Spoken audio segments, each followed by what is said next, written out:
Good evening, everybody, and thank you for coming. And sorry we started a little late because the panelists were here, but some of you were, I think, taking a round of the campus, so welcome. My name is Manoj Chakravarti, and I head the Center for Corporate Governance and Citizenship as its COO. And I'd like to extend a very warm welcome to all of you who have come here today for a panel discussion on whether India needs an independent monetary policy and a debt management policy separated from the Reserve Bank of India. Our center is overseen by an advisory committee, and its chairperson is Professor S. Raghunath, Professor of Strategy at IIM Bangalore, who is amidst us today. And I'm now going to hand over the proceedings to him to introduce the panel members. So without further ado, I once again welcome you all and hand over to Professor Raghunath to take the proceedings further. Post the discussions, please stay back for a cup of coffee and high tea to accelerate our cerebral thought process. Thank you. Thank you for taking the effort, the time to get into our campus. I know we are not a location that you can easily reach, so thank you very much for the effort. We have a very interesting panel, as you note from your program details. We have the member of our Prime Minister's Economic Advisory Council, Dr. Bhalla. We have Mr. Bhattacharya, who was earlier our Chief Secretary of the Government of Karnataka, and also the chairperson for the Committee on Pension Reforms. We have Dr. Narendra Pani. Most of you must have either met him or read what he did. He was the resident editor of Economic Times, though he was also a professor at IIM Bangalore many years ago. And we have a very rich set of ideas relating to the theme. We will first begin with Dr. Bhalla, and he is primarily going to address us on the independence of monetary policy and the functioning of the center. Thank you very much for inviting me to this. Monetary policy is something that I have worked on and dealt with for the last 30, 40 years. Indeed, the first book of that I was involved in was called The Transmission of Inflation to Developing Economies, something that is referred to by Charan Singh in his book. So this is a subject matter that is of dear interest to me. Now, there are two aspects about monetary policy that I will talk about. And I will, the first aspect being the efficacy of monetary policy, and related to that, what are the determinants?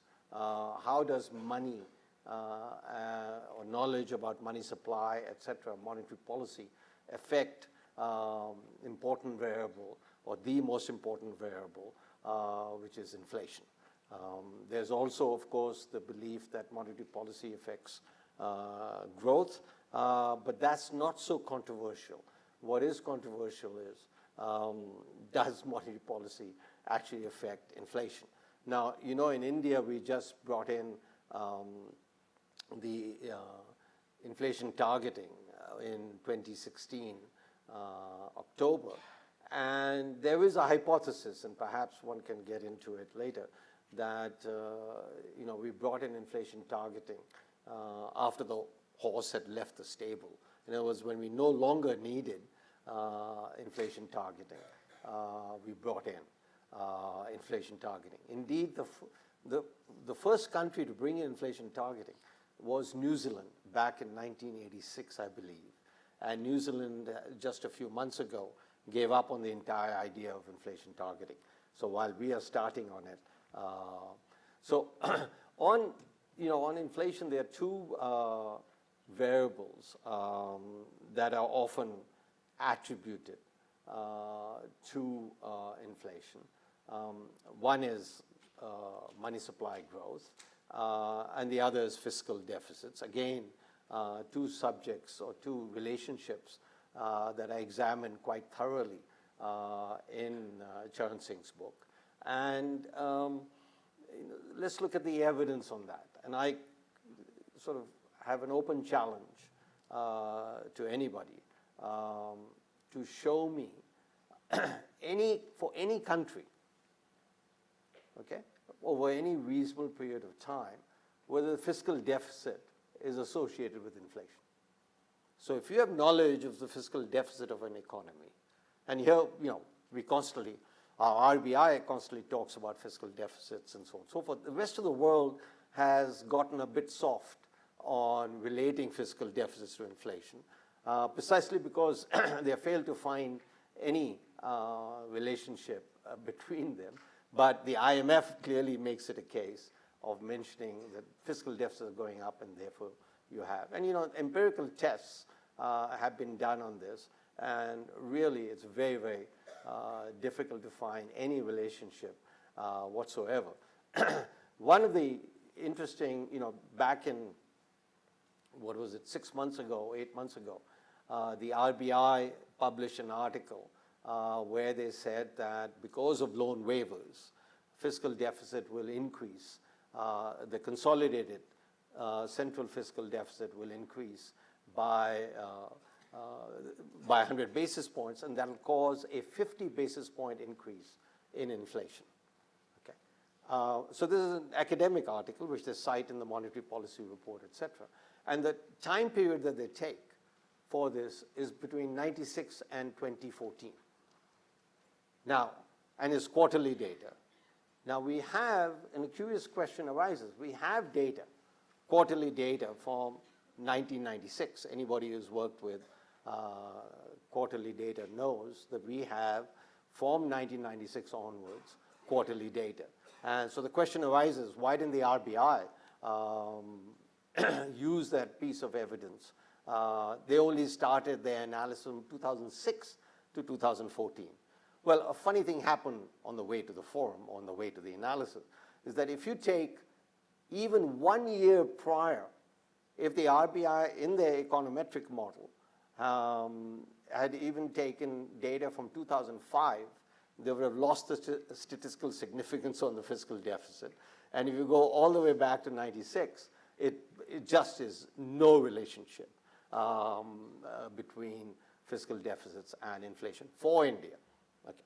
So one, I think, the empirical evidence is rather strong that fiscal deficits don't have much to do with inflation. You may not want fiscal deficits. I, for one, do not want fiscal deficits because the government is involved, and the government, by any day of the week or month or year, I would take a private sector decision-making process rather than a government decision. So I think there are good reasons to oppose fiscal deficits, but not the academic reason normally cited that this will lead to inflation. I would end with, there is an interesting chapter on debt management and whether the debt management should be part and parcel of the RBI, which it is. Now, so the chapter document, so there's a lot of discussion about, debt management, whether it is helps in the independence of monetary policy or it doesn't, and if you will, what has been other countries' experience with having debt management as part of the central bank. So it's the central bank is, if the central bank does debt management, it's, it does the crime, it does the policing, it does the execution, it does the judgment. So you're setting interest rates and you're also borrowing and setting up the debt management strategy. Now, the curious thing I want to leave you with is that there are, I think, 14 reports, 14, count them, that India has had since 92, 93, or maybe a few years prior to that, on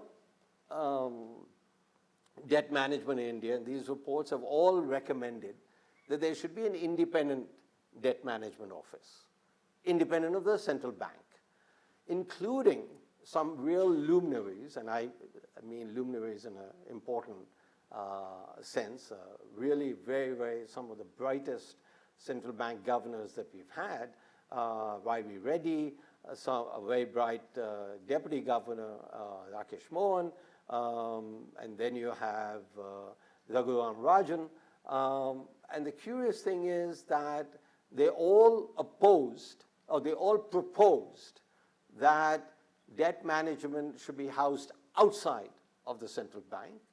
And the funny thing is, once they became central bank officials, they all proposed that, no, no, no, that's a terrible idea. It should be housed within the RBI. So I don't know what happens in the gates of the RBI, but that's a reality that we face. So I want to end with that we are one of the very few countries in the world that, one of the very few important countries, that may be the only country, that has the debt management office within the central bank, and with the central bank having complete authority to determine interest rates and to determine the structure of your borrowing, which is what debt management is. So it's something for us to think about when we examine why it is that such an important function is left to the RBI, when its own proponents have said it should be moved out, except for the days when they were in the RBI, and that is the decision that we have to stay with. I'll stop there. Thank you very much.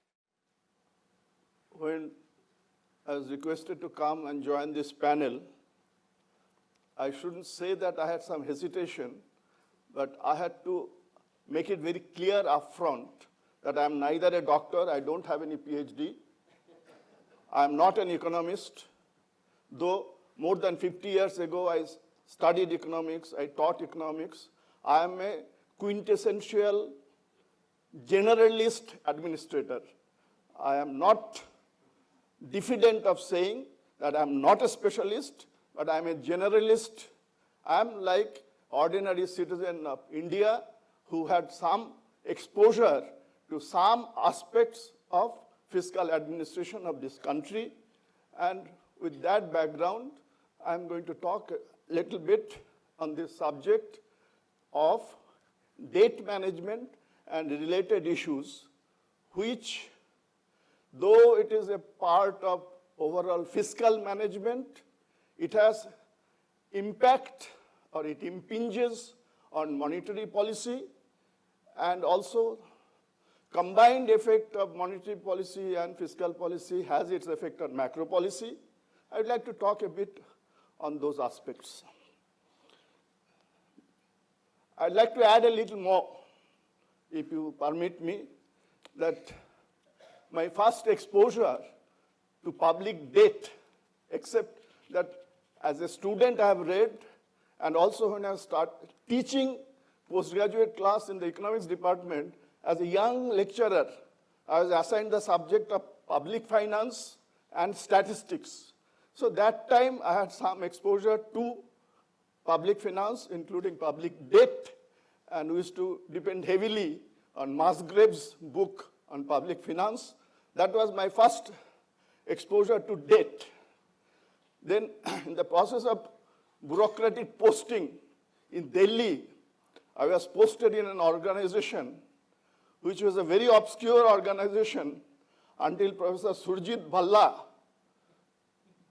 highlighted that organization to prove that there has been employment generation in the country in the last 4 years.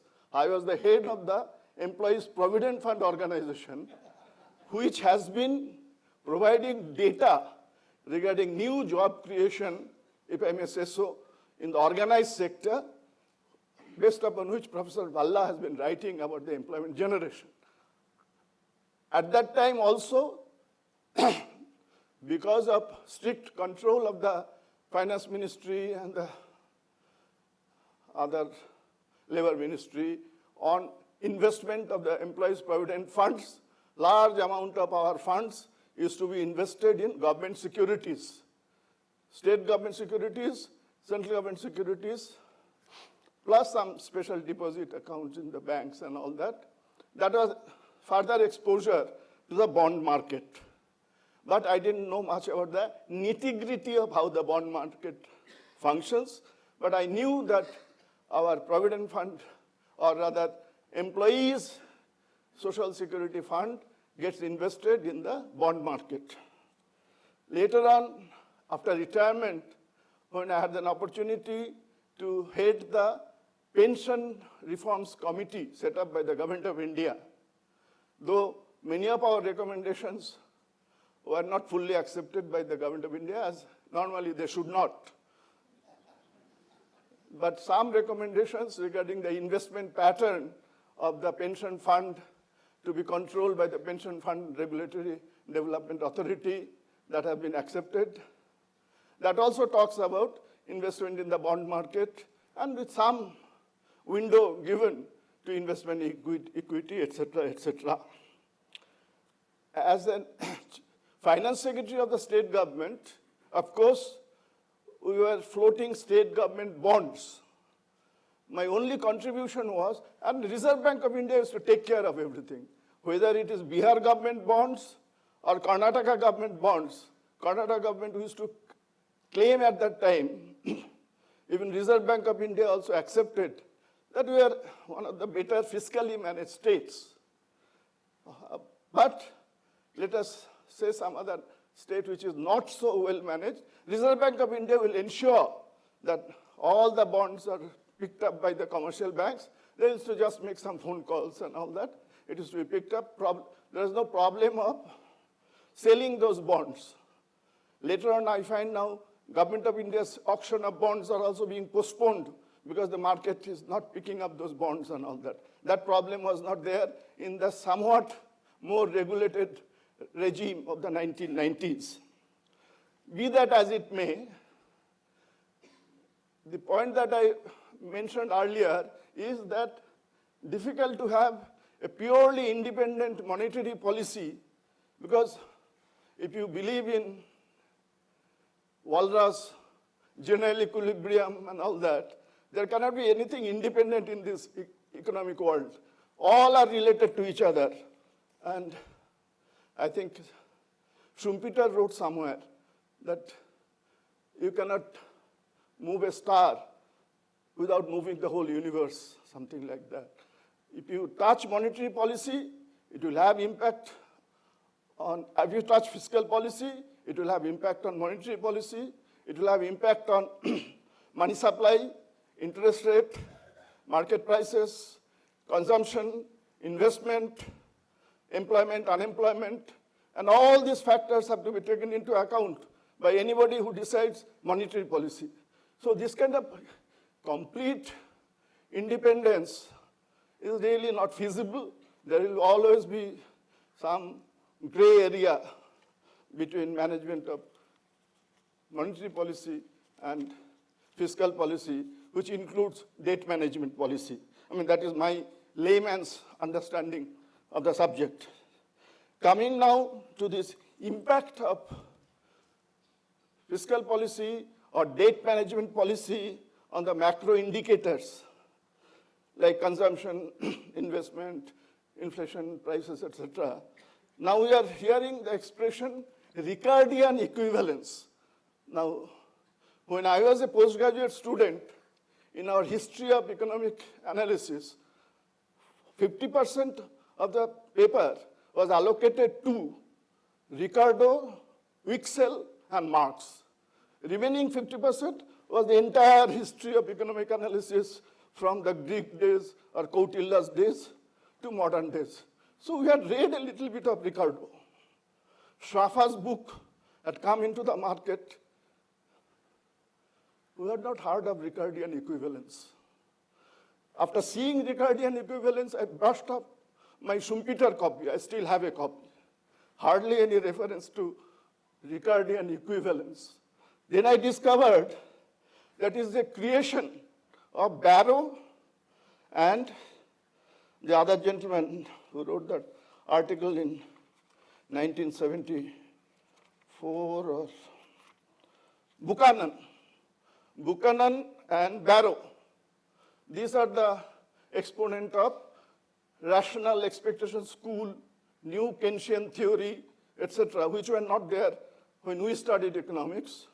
They said that taxation or incurring debt for public expenditure will have the same effect if or because the individual agents, economic agents, will have perfect foresight. They will guess how much taxes will be increased in future, and they will accordingly decide what is their consumption, what is their investment. So between taxes and debt, there is no difference. Basically, this was to disprove Keynesian theory. Incidentally, Buchanan was the chairman of what is called the Mont Pelerin Society, set up by Friedrich Hayek. I mean, I have no quarrel with them because I don't know enough economics, but they were set up to establish the superiority of what is known as the classical liberal economic theory vis-a-vis the interventionist economics of John Maynard Keynes. So they dug up some reference in Ricardo to prove this Ricardian hypothesis or Ricardian equivalence. But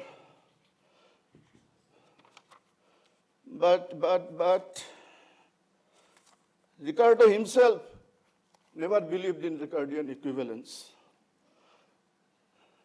I have found a reference to a book by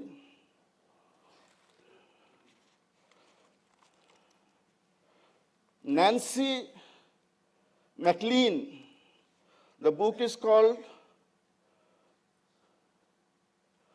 no, this is not Nancy MacLean. I'll give the reference later, which deals entirely with this Ricardian equivalence and says that Ricardo himself said, if this happens, then there will be equivalence, but it is not perfect foresight, is not likely to happen. So Ricardo himself was a believer in non-equivalence. Very, very clearly, Ricardo was against accumulation of public debt. He wrote his books and articles around 1817 on this subject.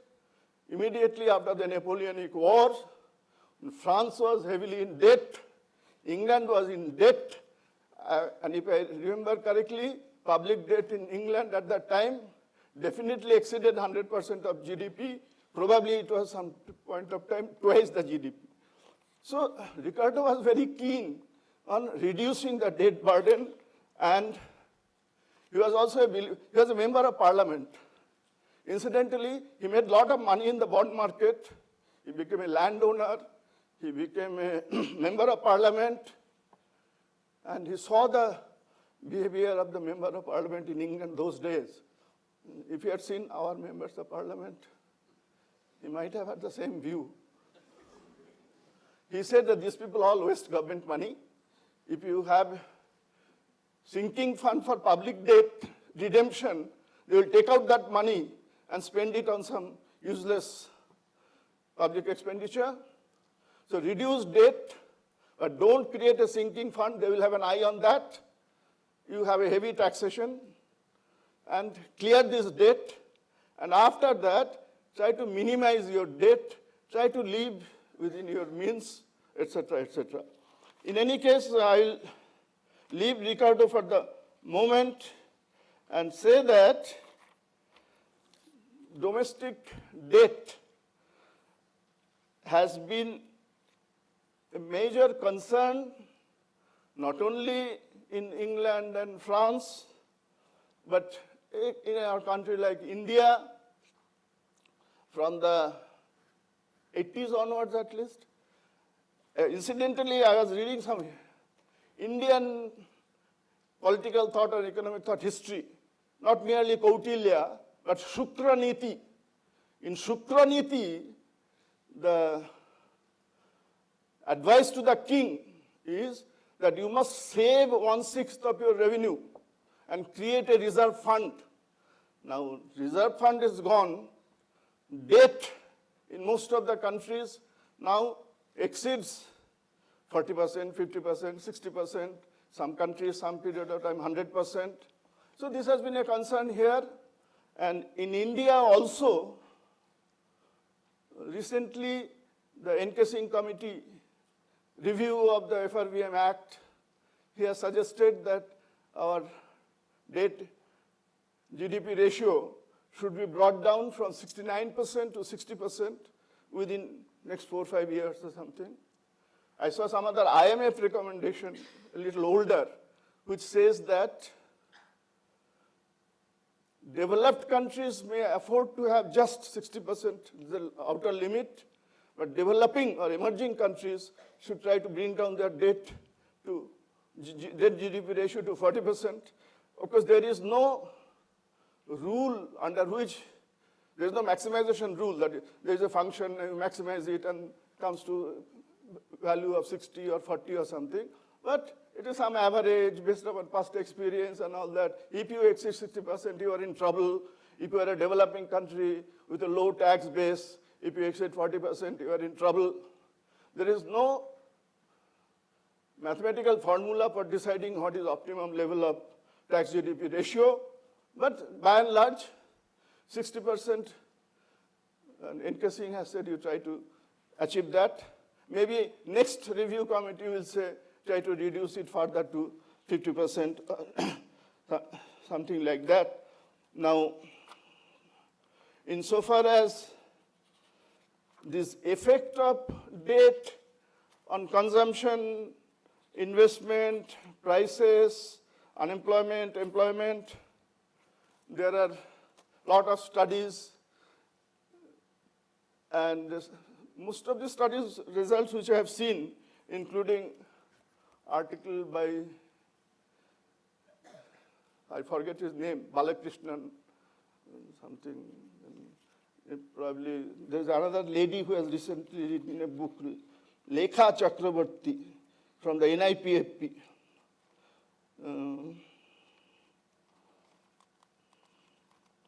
Which was reviewed in the EPW more or less at the same time when Dr. Charan Singh published his article about reducing interest burden. This this review was by Surajit Das. He is of GNU, or Lekha Chakrabarti is from NIPFP, and of course Dr. Charan Singh is from IIM, Reserve Bank, etc., etc. They do not find very much evidence regarding the impact of debt on consumption, on prices, on growth. But I saw again some other article prepared by the Government of India. They prepared a status report on debt, where I think there's reference to positive correlation between public debt and growth up to a certain point, but after that it started going down. In any case, whether this econometric analysis shows the results of this correlation or not, the fact is that if your debt is too high, the Moody's nowadays, who does all this country rating and all that, they will give you a non-investment grade rating. In the open economy, the FDI, FPI will start going out and all that. The opposition will shout at the Prime Minister and the Finance Minister, "Kya ho gaya? Achhe din nahi aaya, money is going out," and all that. So every country is quite concerned about high level of debt. So how we should, N.K. Singh has given a suggestion, you should reduce it. How we should reduce it, etc., is matter for further discussion.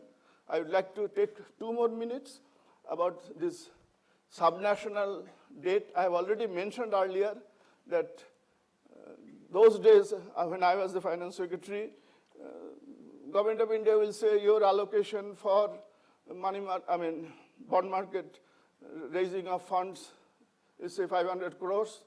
And the Reserve Bank of India would phone me one day, "Sir, we are issuing the Karnataka government bonds. Please phone Chairman Canada Bank, Syndicate Bank." Chiranjeev also must have received some phone calls like this. I don't know, by that time things might have been different. So they used to pick up our bonds. But now, as I mentioned earlier, I find the bonds are being auctioned. Probably, I'm not very sure what is the current status. These state government bonds are also being assessed by the credit rating agencies, so that while one state government bond may give a yield of 8%, another state government bond can give a yield of 9% or 10% or something. And some state governments which do not manage their fiscal affairs very carefully, they may have problem in getting their bonds lifted by the market. The latest I saw was that existing state government bond holding by the banks will be subject to, again, market evaluation, what we call mark-to-market evaluation. And that will mean that earlier there was some fixed formula for the valuation of state government bonds linked with GSEC. It will no longer be so. So suddenly the banks will find that what they consider to be worth 1 billion rupees has suddenly depreciated to 1 billion is how much? 100 crores. It has gone down to 100 crores. 1,000 crores, 1 billion? 100 crores. What they thought 100 crores has now been reduced to 80 crores. So their NPA will go up, their provisioning will go up. Again, that will have effect on market. Money will not be available. There will be real crowding out or whatever you call it. So this will also create further problem. So I would like the House and the panelists to throw some light on this subject. Thank you very much. Raghunath, and I must also thank Professor Charan Singh for inviting me here for a discussion on a field which I was a bit hesitant about, particularly when you're coming after two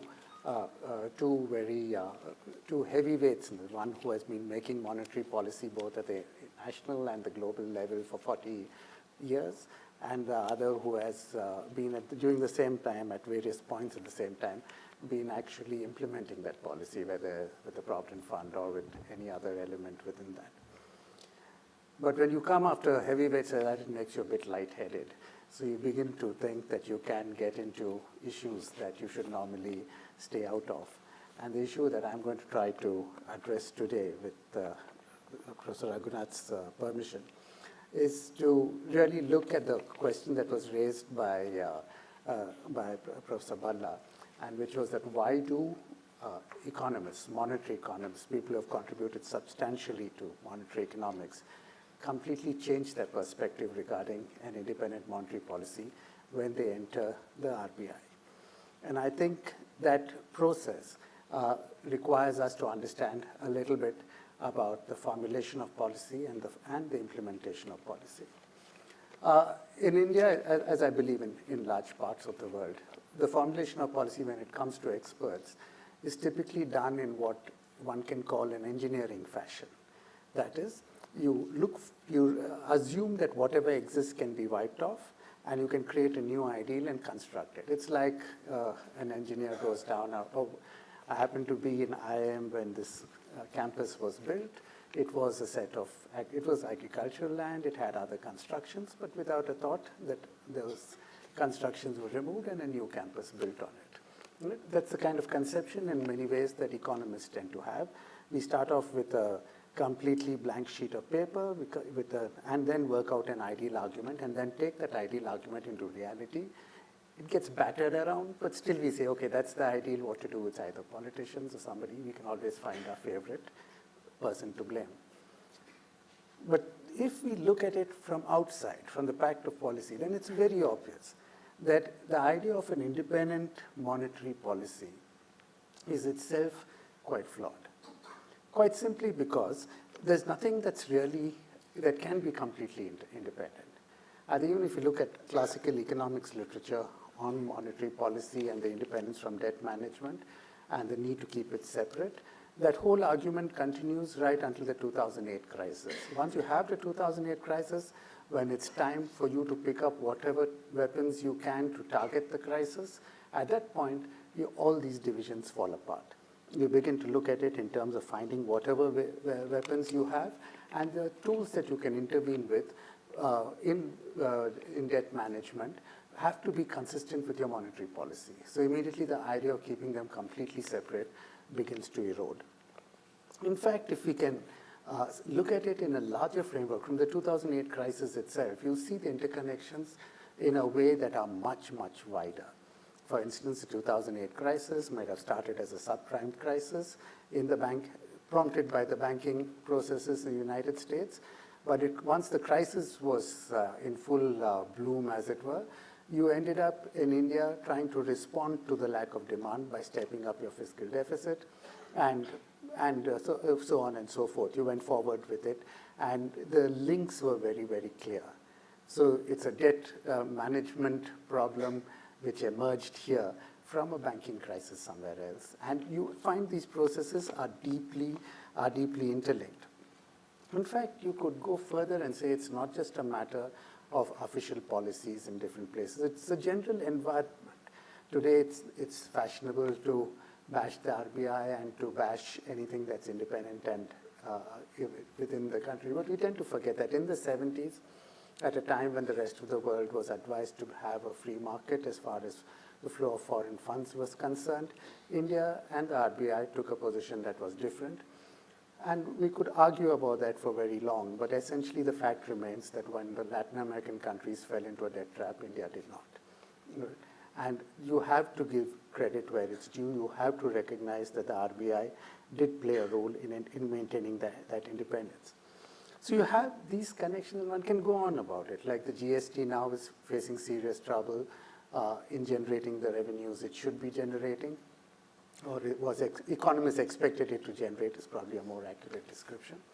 And that will have its impact on the fiscal deficit. Whether we like to, how we sort of cover it up is a different matter, but it will have impact on fiscal deficit, and possibly, I would say very likely, on public debt. That's going to emerge from it. So the point one is making is, and we can go on in the Indian context with the fact that you're moving from an unorganized sector to an organized sector means your provident funds are going to go up, and if provident funds go up, that is a part of public debt, which you have to take into account when you're making monetary policy, or you have to come to terms with the very nature of the fact that a part of your public policy has got to deal with the nationalized banks who are in a mess. And when they decide, as they have done recently, to hand over IDBI or get LIC to invest public funds in, or deposits or whatever premiums that have been paid into IDBI, a bank that is clearly facing great difficulty, you're once again linking up a large number of issues which won't even come under the official category of public debt, but nevertheless is a fact of government spending or government resources that are being diverted. So, as I said, if it's all so interconnected, what the problem is, how do I deal with independence, right? And because there's no doubt that if I allow this kind of complete freedom, when it's saying it's all interconnected, so what does it matter, who does what, you're going to face all kinds of challenges which are being posed by people who are taking policy decisions without any scrutiny. The idea of the LIC taking over IDBI Bank comes up much later. There's really no economic analysis of why that should be the way forward, other than the fact that it's convenient for a government that's already facing fiscal pressures from various directions. So one would try to argue that the way out is really to go back to the starting point, and that economic policy in India is largely done through many parts of the world is largely done through an engineering mindset. You're looking for an ideal construct, you put it onto an architect's kind of a drawing board, and then bring it and impose it on things. The assumption is that you can forget what is happening on the ground, or you can ensure it is forgotten. If need be, you can erase whatever is there and reconstruct it. But in reality, we find that there are too many factors to allow you to do that. It's not just like in a developed world where you have established systems, you can say you take care of this and somebody else takes care of that and you get a certain amount of independence built in.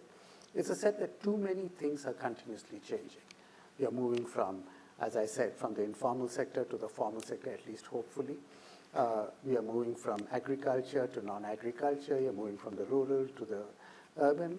And as you try to work out all these dynamics, any rigid formulation would not work.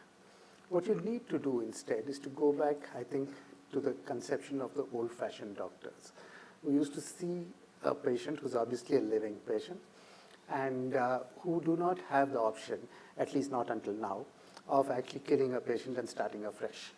Right? You have a patient, you try to do what you can, you recognize that your interventions will have side effects, you get into it. The fact then is you function with a certain degree of autonomy. You try to ensure your medicines do not have other side effects. This is something that is an approach that economists, there was a time when it was taken in a limited sense back to the classics and physiocrats, etc., but I won't go back to the past in front of Mr. Bhattacharya.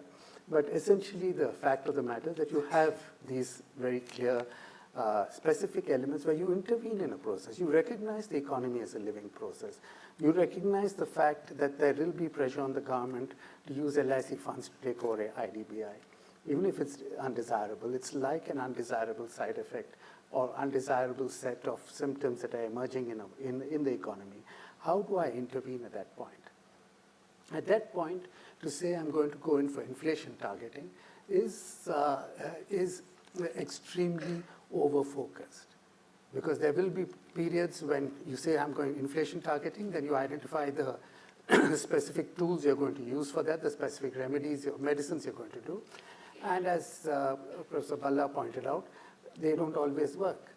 The fiscal deficit, we were all brought up to think that any expansion on fiscal deficit will be immediately inflationary.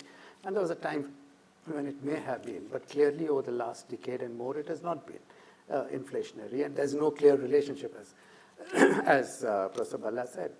So really, the issue really then is that how do you intervene? How do you recognize the side effects? You must then make a distinction between the autonomy of what you're doing and complete independence. You cannot take actions because they work in an ideal situation, irrespective of whether they kill the patient.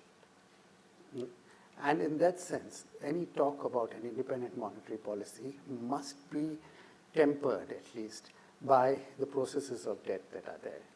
And we have just finished a fairly substantial large sample survey of rural debt in Karnataka. And you find astonishing kind of patterns emerging, including the fact of a clear preference for the informal over the formal, including the fact that the informal is developing instruments that the formal cannot hope to match. They have systems there which Chiranjeev Singh would know, the idea of a cheaty, where essentially it is an instrument that can at the last moment be changed from a saving instrument into an insurance instrument. These are instruments that the formal sector just cannot match. Right? And you're going to deal with that kind of a real life situation, and you're intervening there. Right? It's very easy for people like me who are economists and trained in economics to say that this is what you should do, and if something goes wrong, there are enough people to point fingers at. But ultimately, I think we need to move from what I would call an engineering mindset to a diagnostic mindset.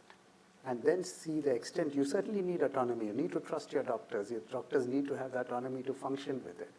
But ultimately, they cannot be insensitive to side effects. They cannot assume that things are not interconnected.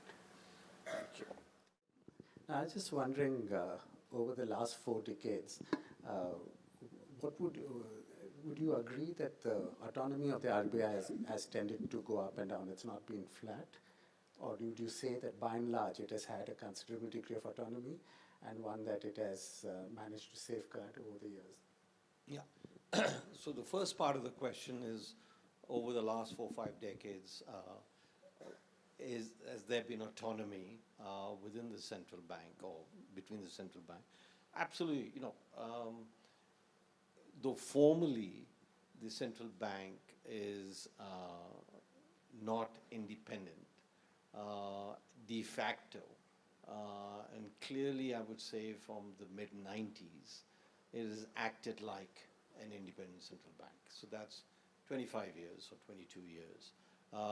And all the central bank governors have been quite dominant, there have been debates or disagreements with the Ministry of Finance, but the central bank has won out. I'm not saying they made the right decisions, so I think by and large, they did. But, you know, this whole, I've been intrigued by this whole debate on the independence of the central bank, which came to the fore with the MPC and setting them up as a inflation targeting institution. You know, if you look at the inflation today, and even as much as about 10 or, I'll leave you with the following statistic, that the nature of inflation has changed, and monetary and targeting, inflation targeting, etc., still believes that the world has not changed. Take the US and Western Europe and the advanced economies, that since 1996, that's 22 years, inflation in these economies has been below 2% or thereabouts. Now, when I went to graduate school, which was some time ago in the early 1970s, one of the first lessons we were taught is that, you know, 2% inflation is frictional. That is, people moving from one job to the other. That's the maximum inflation that the Western world has had for 20 years. And before you say that, you know, right now the whole world is concerned about oil prices, that in 1998, the price of a barrel of oil was $10, and it went to $75 in 2006 and 2007, and went to $150 in 2008. But let's take from 10 to 75, world inflation actually declined with the oil price going up. So what I'm saying is the nature of the beast has changed, and independent or non-independent central bank, we need to recognize that the nature of the beast has changed.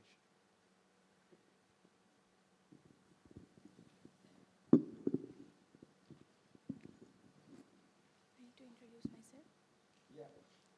Good evening to all the dignitaries. I'm a first year economics honors student from Christ University.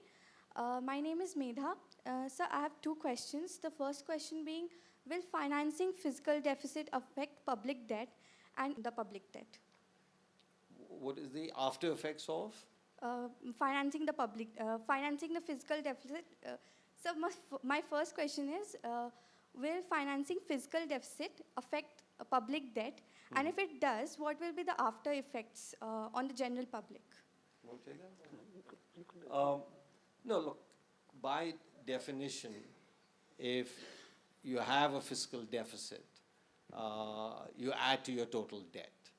Now, the method of financing is what the whole debate is about, as to how much do you have of short-term credit, long-term credit, domestic borrowers versus international borrowers. But, you know, it affects the fiscal deficit, and there's a whole bunch of literature on debt dynamics and growth as to when is debt sustainable or not. But on all those parameters, actually, India, as you know, it's a very non-problematic area in India. So definitionally, if you have a fiscal deficit, you're adding to the debt of the country.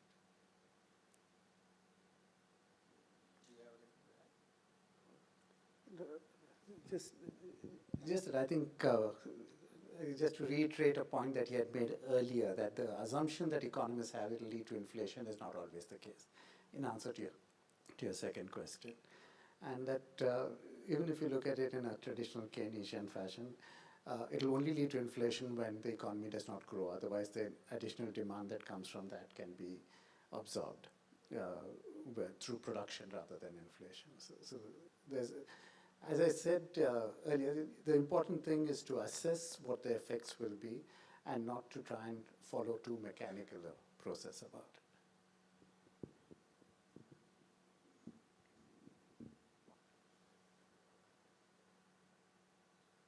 Is that it? Okay. You have one.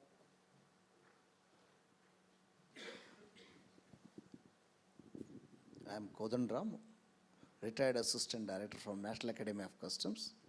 My question is regarding GST to the member. GST collection should have been not expected level. What was the expected level? How do you arrive at that it has not reached the expected level? And what are the intricacies or what are the problems that has not reached? Is there any expected one available and we have not reached, or we have reached but still better could be done? What is your analysis on that? I want to have a fair comment on that.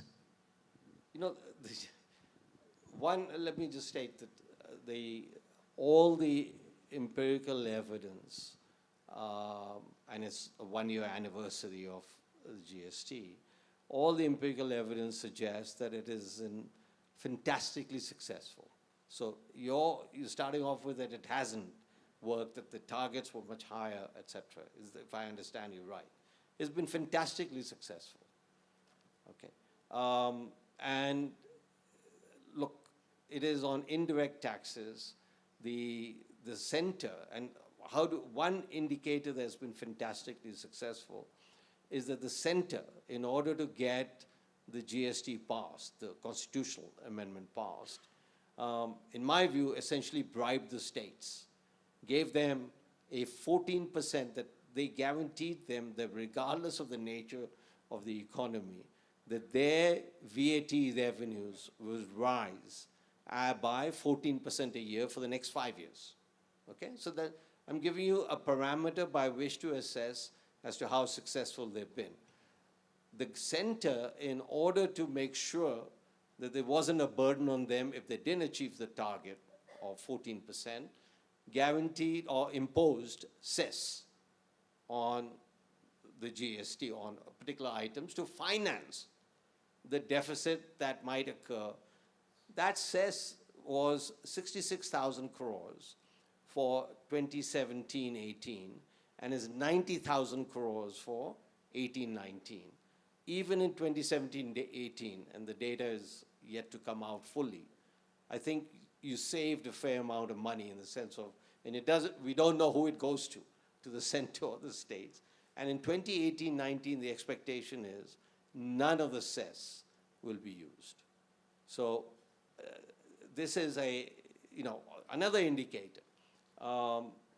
Indirect tax, which is assessed. So the complication, I think, has arisen because there's CGST, there's SGST, and there's IGST, and we all worried about what it does to the central deficit and what it does to the state's deficit and so on and so forth. It should be assessed on what are the total revenues from GST, no matter how calculate, who does it accrue to? It accrues to the governments of the states as well as the center. That is, in 2017-18, the first year of introduction. So you would expect there are teething problems, and there's still a lot of teething problems in terms of exporters not getting their refunds and so on and so forth. So there are problems, but the net result is the indirect tax revenue rose by about 12% when the nominal GDP rose by 10. So the buoyancy of 1.2 in indirect taxes is very unusual. Normally you get 1 to 1 or less than 1. And here to get 1, so I think unambiguously it's been a success, and history will mark it in 3-4 years as one of the biggest success stories in India. Yeah. My question is addressed to Dr. Bhalla. I know that we have been critical of the MPC as well as the Reserve Bank of India regarding their interest rate policy. I think you would have liked them to reduce the interest rates. According to you, what should be the factors which should determine the interest rate policy? One is, of course, their so-called inflation targeting. You say that they're chasing the wrong beast or something. They're not taking into account what are the factors which is causing inflation and in which areas inflation is taking place, whereas CPI, WPI do not reflect that. So that is one thing. Secondly, at the same time, the need for ensuring that government bonds are picked up by the market, and also monetary policy becoming a slave of the fiscal policy, as somebody would say. Third, of course, is that all these retirement funds, as a provident fund, pension funds, etc. A lot of 30%, 40% it used to be. I don't know what it is now. Invested in all these government securities. So these pensioners, this provident fund, pension fund contributors, they look after the return on their investment. They grumble if they don't get 8.75% or 9% or something, whereas probably the market-driven interest rate could be probably 6% or 7% or something. So what should be a balanced view of taking into account all these factors, how the interest rate should be determined? I'll link the two parts, the first part and the third part. I mean, basically, as you know better than most, we have had throughout our history a real suspicion about the market and what market determines. And profit, if you will, has been a four-letter word in India. And the corollary to that is the bureaucrat and the government knows better. So let's take your last part of your question about the EPFO and the EPS. small savings rates, this, that, whatever.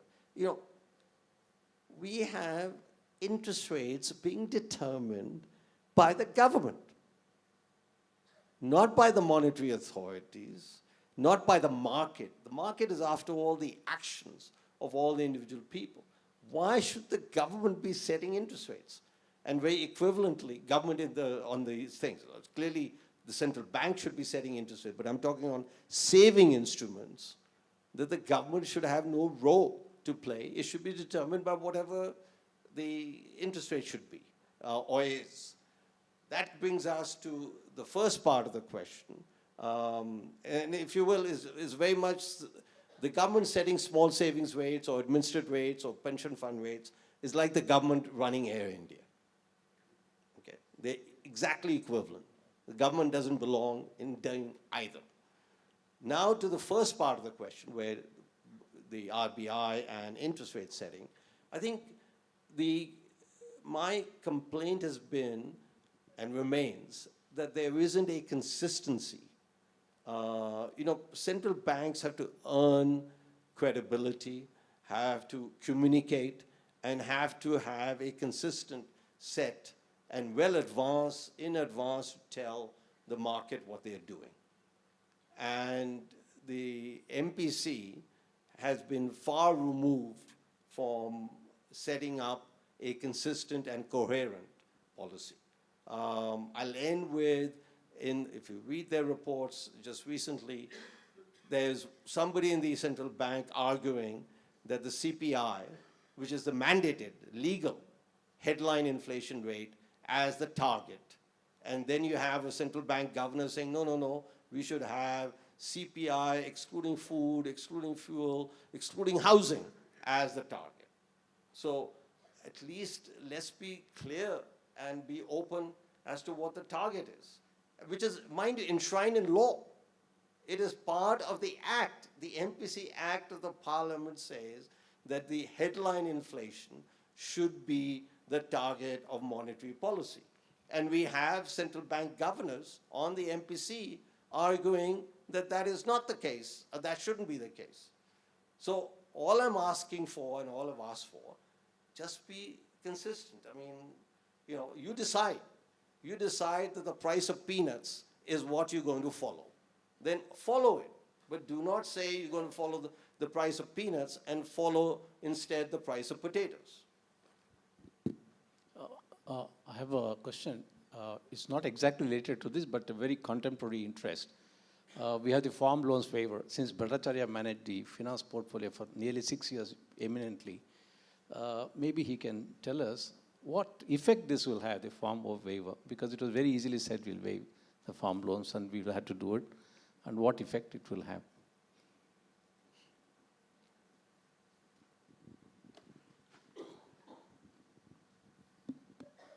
Before I try to give my own reply, because nowadays I don't really apply my mind too much to many of these financial issues and all that. When you feel that it is a major issue today, then you take a philosophical view that after 2 years, the economy will take care of it and things will again settle down and all that. So I'll come to my own perception a little later. But I remember my batchmate and friend Venugopal Reddy, former governor of the RBI, was recently here at our IAS association for releasing his book. There the same question was raised to Venugopal. So his reply was, find out in the villages who are the people who are getting loans from the, and I think his reply was not a facetious reply, it was a serious reply. I think. Who gets the loan from the cooperative societies or the banks? What percentage of people, what is their ownership pattern, what is their economic standing and all that? And who decides to become defaulters? I mean, that is more or less the word he used. Then you will know who will be the beneficiaries of the loan waiver scheme. Then you draw your conclusion whether it is a desirable scheme or not. That is what his reply was. Now, my reply would be a little more moderate probably. I'm not given to extreme views because I believe I don't know any subject in depth. So it will be superficial reply that if the benefit is given to smallholders, but I think they are now talking of some 5 acres or something, and if the amount that arrives and that is arrived at finally, so instead of 30,000 crore, which is a big amount for a state government budget, if they can bring it down to maybe 15,000, 20,000 crore, then cut a little bit of wastage. There's a lot of wastage. I mean, I agree with whether it is Ricardo or somebody that I've handled finance for 5 years almost. There's a lot of wastage in government. There is a lot of what somebody has written a book. Now here, I believe, in England also a book has been written with the same title, The Cost of Democracy. What is the cost of democracy? That certain wastage has to be there. So that democracy can function in a well-oiled manner. So if you can reduce some of those wastages and all that, probably a farm loan waiver for a really small marginal farmers, if you can keep it within some limit of 15, 20, 25,000 crores, cutting some wastages here and there, maybe increase a little taxation here and there, it should be manageable. But whether that will happen that way, or there will be pressure to give much larger concession, some of the large, at one time, I won't mention any relationship or anything, some planters, we have large planters in Karnataka, they are also looking for what, Kab Milega, loan waiver and things like that. That should not happen. Thank you. Good evening, sir. I just have a small question. Actually, like talking on the present situation of fuel prices, which have risen, and at the same time, concurrently, we see that the value of currency has fallen down. So if these two are happening at the same time, could you please throw a little light over what would be the financial risks with which Indian economy would face, and what would be the probable mitigative strategies which the government would have to take? Government questions. The echo. What was? It's on the list, the decline in the rupee as well as the rise of fuel prices. Both are interlinked. Decline in the rupee as well as the rise in fuel prices independently, both together, the impact on the economy. You know, the facts are as follows, that let's take the decline of the rupee, that the Indian rupee has performed rather well in terms of comparison. After all, we are not all the comparisons are with respect to the US dollar. And what has happened is that the US dollar has appreciated versus every currency in the world. So where do we stand in that? and we are standing very, very, I think the rupee is down about 5.5%, 6%, and there are several other currencies well above. China is the only one which has depreciated by about something like 3% or so. But after that, 4, 5, 6% and well above is a given. So we have performed rather well. As comparison, remember the taper tantrum in 2013 when the dollar had a similar rise. And that time, India was the worst performing currency in terms of that we depreciated the most, something like 12, 13%, when the average was about 5, 6. So as far as the present episode is concerned, this has nothing to do, this has to do with the strength of the dollar and the trade wars and how the markets have reacted to it. Then we come to the fuel price. And, you know, there is a mechanical transmission of the fuel price onto higher inflation. But it is well recognized, in most parts of the world it is recognized, except, again, coming back to your earlier question. You know, central banks around the world exclude food and fuel from their estimation of inflation. Because food and fuel are volatile, something monetary policy can do little about. I mean, what can monetary policy do about Saudi Arabia and OPEC raising prices? Very little.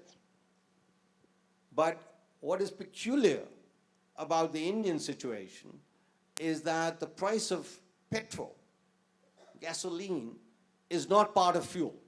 Fuel is electricity and LPG cylinders and electricity. Okay. So I have been arguing in many of these that we should, you know, formally define our core inflation as that excluding food and fuel and oil, petrol, for the simple reason that monetary policy should not be expected to control the price of OPEC. So therefore, the question has to do with the second round effects of oil on inflation, okay? On core inflation, if you will. And the second round effects of oil on core inflation are very, very small. And that is why I gave the example earlier that between 98 and 2007, oil prices went up 7 times and did not have any effect on inflation. Either, or let's take India, since your question pertains to India. Between 98 to 2004, average Indian inflation, when the oil price went up from $10 to $50, average price of, the average inflation rate in India was 4.2%, and that includes the 9% onion inflation in 99. So these are, you know, not myths, but don't confuse me with facts. My mind is made up type of assertions. Oil prices gone up? Absolutely. Then you observe something else goes up, is a correlation versus causation. Acha, this must have caused this. When you start investigating, you find a different answer. Thank you, sir. May I ask one more question? Yesterday, I was watching on the YouTube MSCNBC or something. Somebody showed Donald Trump fulminating at one point before the election. Now our debt has touched 19 trillion. I'm sure soon it will touch 21 trillion, and the economy is going to dogs and things like that. And they say yesterday, Central Budget Office has announced that the debt had touched 21 billion after the trillion under the watch of Donald Trump. That is one thing I saw. And the commentator, probably some exaggeration, I don't know whether CBO predicted or he's predicted, at this rate, by 2030, US debt will exceed 100% of the US GDP. Maybe an exaggeration. Simultaneously, a few days back, I was rereading some parts of the book by the author whom you do not like very much, Mr. Piketty. Mr. Piketty talks about huge debt incurred by Britain, France, etc., etc. Then he says, in most cases, these debts are finally cleared by huge inflation and all that. Most of the bonds that you hold ultimately become worth 1/4 or 1/5 of the price. I'm asking an atrocious question. Do you think USA will have something like that? Only an inflation will be able to solve their problem if their debt exceeds more than 100% of their GDP, as was predicted yesterday.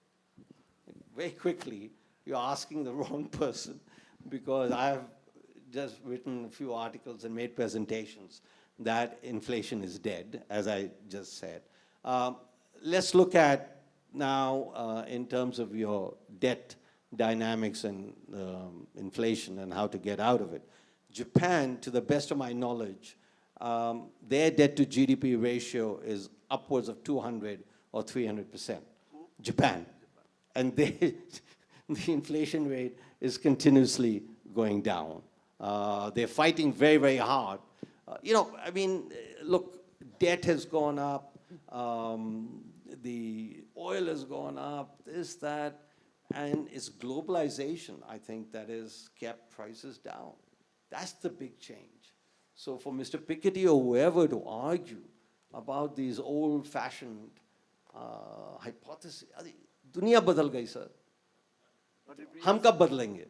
If USA walks out of WTO and this globalization goes haywire, तो क्या होगा? It's impossible. I will say this. It's impossible for globalization to go haywire. It's too far gone.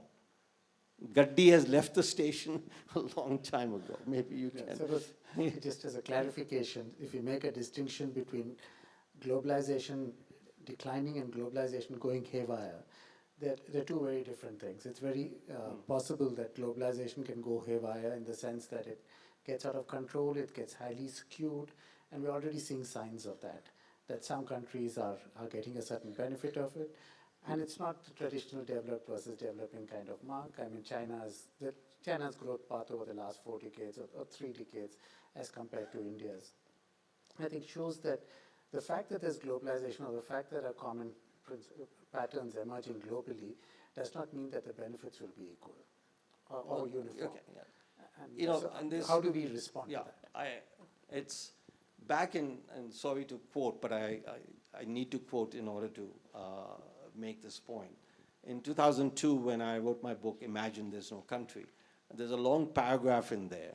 And in there I state, isn't it funny or isn't it interesting that when these anti-globalization protests are there against the World Bank and the IMF and all the WTO and all the rest of it, you don't find any brown person in there, you don't find any black person in there, you don't find any yellow person in there. You only find white people. What has happened with globalization and what Trump has responded to is that the advanced countries have lost out. We, the developing countries, have gained enormously. We want to look at the poverty rate, you want to look at the middle class rate. I'll tell you the rate you should look at. And this estimate has been presented.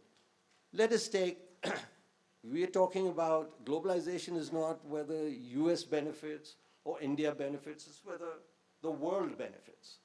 World inequality today is back to the levels it was in 1870 and is on the path to be the lowest ever in the next 2-3 years, regardless of what Mr. Trump does. Indeed, Trump is reacting to the fact that global inequality has gone down.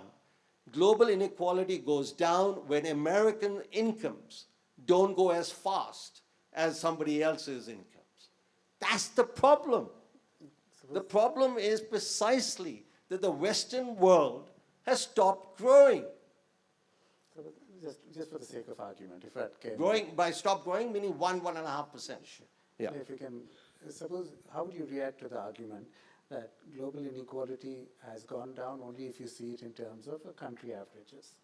No, Across individual countries. averages, individual citizen averages. Individual citizen, if you look at it, there estimates which show it's gone up substantially. I'm not talking about No, poverty. no, 1 second. No, no.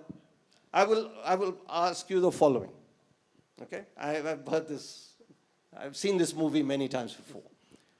Look, let me just give you the simplest statistic in the world, and you can give it to Mr. Piketty, and you can give it to whoever. Between 1980 and now, per capita income in India and China alone, which accounts for something like 40% of the world's population, per capita income in India and China has grown at 6% or 6.5% per annum. Western world, so think of just two countries. Western world, they are here in terms of income. We are here in terms of income. We grow at 6.5% a year, so we are here. Those guys are there only. By any, it's the simplest logic in the world. Inequality has gone down. I'll just respond to that by, just to take the Absolutely. debate forward. Yeah. It's just that suppose I have an increase in inequality within India, which has happened. You have a couple of people up in the top 100 richest people in the world, a few of them right there. The per capita income for the country as a whole then becomes an average over very vast inequalities. And you've seen the fact that China's inequality within China has grown, within India has grown, is something that is established, whether we use expenditure or income data. So the issue really is, have we at some point ended up sort of absorbing the inequalities, what used to be global inequalities, have we begun to absorb them within countries? And you're seeing it in the sense of, if you look at labor patterns, the circular migration that's emerging from Bihar, the idea of, say, since we're talking about popular statistics, 10 to 15 years ago, there was no question of getting housemaids from Bengal in Bangalore. It's today a very common pattern.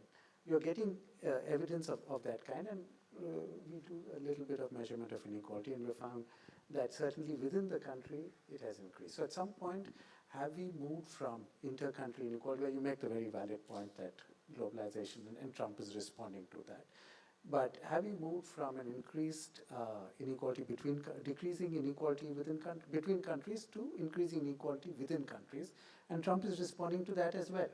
Okay. Very, very, good question.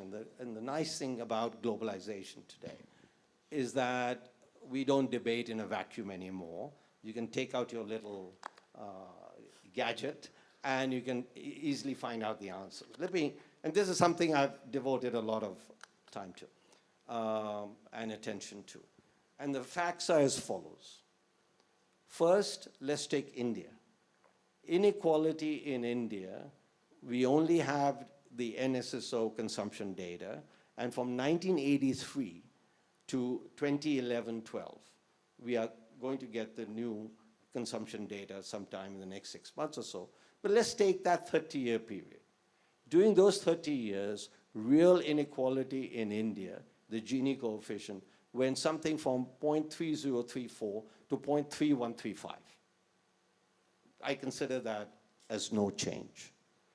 Now, let us look at let us take out China, and the reason I'm taking out China, Russia, Cambodia, Laos, and a few other economies, maybe a couple of others, that have gone through a massive structural change, from socialism to capitalism, whatever you may call it. Every region in the world, and within that, almost every country in the world, outside of the Western world, I'll come to the Western world in a minute, has shown a decline in inequality. Brazil, from a Gini of 0.62 to a Gini of 0.58. But the point is, your question is about the change, not the level, okay, of individual countries. US has shown an increase in inequality, and the largest increase ever. Today, the Gini coefficient in the US is the largest it has ever experienced. However, coming back to Mr. Piketty, he claims that the top 1% has gained income share from something like 9-10% in 1980-81 to something like 22-23% today. That's the basis of his. Now there are studies coming out from the US, from US academics, that maybe Piketty exaggerated just a little bit, that the increase from 9-10% is actually only till 12 or 13%. Inequality has gone up in the US, but it's nowhere close. This is, you know, this is a very emotive issue, and I think, you know, rightly, I mean, Trump couldn't give a damn about what's happening in other countries. I'm quite confident. He is responding to his voter base, and his voter base has lost out to the people sitting around here, to the people sitting in China, to the people sitting in Korea and everywhere else. They've lost out. I'll end on the following. If you are just and this is just a plug-in for my book, The New Wealth of Nations. The data is contained there. In the US, if you were only a high school graduate, okay, between 1980 and now, you've seen your real incomes decline by 10 percentage points. Okay? That's his vote base, just a high school graduate. If you went to college but did not graduate, you have seen your real income stay constant. When between 1960 and 1980, you saw large increases. So these are the guys waking up one day, no change in income for 30 years. Can you just imagine what that does? And if you're a college graduate, the creme de la creme, you've seen your real income from 1980 to 1996 rise by 1 percentage point per annum, and from 96 onwards, rise by 0.5 percentage points per annum. That's what Trump is responding to. In the US, and I'm not even mentioning Germany, no matter where you look in the Western world, this is real wages haven't gone up, going up. But haven't gone up, I mean by, maybe gone up by 1 percentage point a year.